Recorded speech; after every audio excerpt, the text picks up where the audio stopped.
There's no feeling more intense than starting over. If you deleted your homework the day before it was due, as I have, or if you left your wallet at home and you have to go back after spending an hour in the commute. If you won some money at the casino and then put all your winnings on red but it came up black. If you got your best shirt dry cleaned before a wedding and then immediately dropped food on it. If you won an argument with a friend and then later discovered that they just returned to their original view. Starting over is harder than starting up. If you're not ready for that, like if you've already had a bad day, then what you're about to go through might be too much. Feel free to go away and come back. I'll be here. Alright, thanks for coming with me on this trip. I'll understand if you have to take a break at any point. Just find a safe place to stop and quit the game. Don't worry, I'll save your progress, always, even your mistakes. This game is a homage to a free game that came out in 2002 titled Sexy Hiking. The author of that game was Jazzuo, a mysterious Czech designer who was known at the time as the father of B games. And B games are rough assemblages of found objects. Designers slap them together very quickly and freely, and they're often too rough and unfriendly to gain much of a following. They're built more for the joy of building them than as polished products. In a certain way, Sexy Hiking is the perfect embodiment of a B game. It's built almost entirely out of found and recycled parts, and it's one of the most unusual and unfriendly games of its time. In it, your task is simply to drag yourself up a mountain with a hammer. And that act of climbing, in the digital world or in real life, has certain essential properties that give the game its flavor. No amount of forward progress is guaranteed. Some cliffs are too sheer or too slippery. And the player is constantly, unremittingly in danger of falling and losing everything. Anyway, when you start Sexy Hiking, you're standing next to this dead tree that blocks the way to the entire rest of the game. It might take you an hour to get over that tree, and a lot of people never got past it.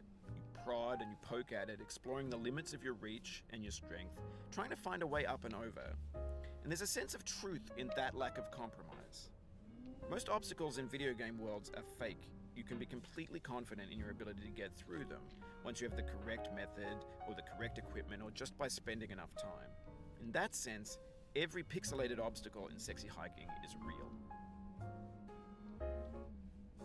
The obstacles in Sexy Hiking are unyielding, and that makes the game uniquely frustrating. But I'm not sure Jazzuo intended to make a frustrating game. The frustration is just essential to the act of climbing, and it's authentic to the process of building a game about climbing. A funny thing happened to me as I was building this mountain. I'd have an idea for a new obstacle, and I'd build it, test it, and it would usually turn out to be unreasonably hard. But I couldn't bring myself to make it easier. It already felt like my inability to get past the new obstacle was my fault as a player rather than as a builder. Imaginary mountains build themselves from our efforts to climb them, and it's our repeated attempts to reach the summit that turns those mountains into something real. When you're building a video game world, you're building with ideas, and that can be like working with quickset cement. You mold your ideas into a certain shape that can be played with, and in the process of playing with them, they begin to harden and set until they're immutable, like rock. And at that point, you can't change the world. Not without breaking it into pieces and starting fresh with new ideas. For years now, people have been predicting that games would soon be made out of prefabricated objects, bought in a store and assembled into a world. And for the most part, that hasn't happened, because the objects in the stores are trash. I don't mean they look bad or that they're badly made, although a lot of them are.